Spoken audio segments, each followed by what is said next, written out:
ये रिद्धियाँ वगैरह सब खत्म हो गई हैं, सब खत्म हो गई। बाद में तो श्रुत भी खत्म हुआ, रिद्धियाँ खत्म हुई, आपका और क्या बोलते हैं, श्रुत माने ये द्वादशांग के पाठी नहीं रहे और रिद्धिधारी नहीं रहे, और एक चीज़ और भी है कोई, ये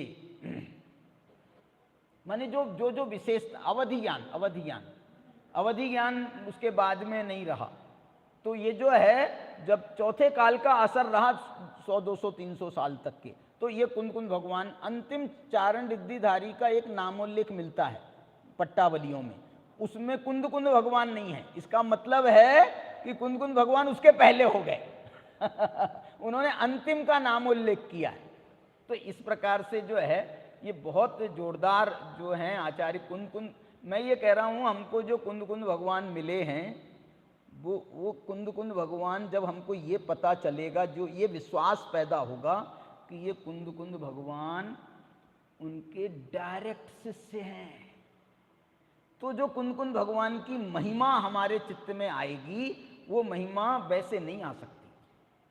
जो जो जो जिसने डायरेक्ट उनको सुना है और जिनने उनको समझा है। कुंद कुंद भगवान ने एक बात और बहुत अच्छी समझाई, कुंद कुंद भगवान को भद्रबाहु ने समझाई। क्या समझाई थी मालूम?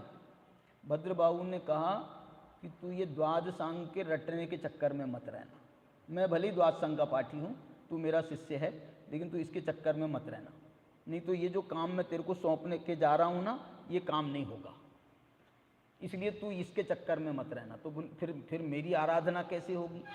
तो कुंद कुंद भगवान को भद्रबाहु ने कहा, जो ही सुदेन ही गच्छति अपाणमिणं तु केवलम शुद्धम तम शुद्ध केवली मिसिणो। तू कौन कहता है कि तू श्रुत केवली नहीं है? क्या भद्रबाहु ने कुंद कुंद से कहा कि तू श्रुत केवली नहीं है? कौन कहता है? बोले साहब श्रुत केवली को तो द्वादशांग का पाठी होना चाहिए। तो बोले जो सुदनाणम सब्बम जानदि सुद केवलिम तमाहुजिना। बोले जो सारे 10 द्वादशांग को जानता है वो श्रुत केवली तो व्यवहार श्रुत केवली है। तेरे को तो मैं निश्चय श्रुत केवली कह रहा हूं। कौन है निश्चय श्रुत केवली? जो श्रुत के द्वारा अपनी शुद्धात्मा को जानता। जो ही सुदे नहीं गच्छति अपाणमिणं तु सेवलम शुद्धम तम शुद्ध केवली मिसिनो भणंती लोयप्पदी। भद्रबाहु कह रहे हैं, ये बात मैं नहीं कह रहा, ये मेरे को केवलियों ने बताई है भणंती लोयप्प दीवयारा, जो लोक के प्रकाशक हैं केवली भगवान, उन्होंने बताया है। इसलिए जो है तुम तो इस पर अपना ध्यान देना। इसलिए कुंद कुंद भगवान ने 2 बातों पे ध्यान दिया। कौन कौन सी? एक तो ये शिथिलाचार को एक मूल संघ की बागडोर सौंपी थी, और वो बागडोर के बाद में दूसरा जो अध्यात्म का ज्ञान कुंद कुंद भगवान को दिया है, उस अध्यात्म के ज्ञान की समय सार में, नियम सार में, प्रवचन सार में, इन ग्रंथों में उन्होंने उसकी सुरक्षा की। इसलिए कुंद कुंद भगवान ने मंगलाचरण किए। ये कहीं नहीं मिलता है। क्या ये किसी ग्रंथ में आपको ये पंक्ति नहीं मिलेगी? कौन सी? वो चामी समय पाहुड़ मिणमो सुद केवली भणिदम। श्रुत केवली के द्वारा ये कथित है।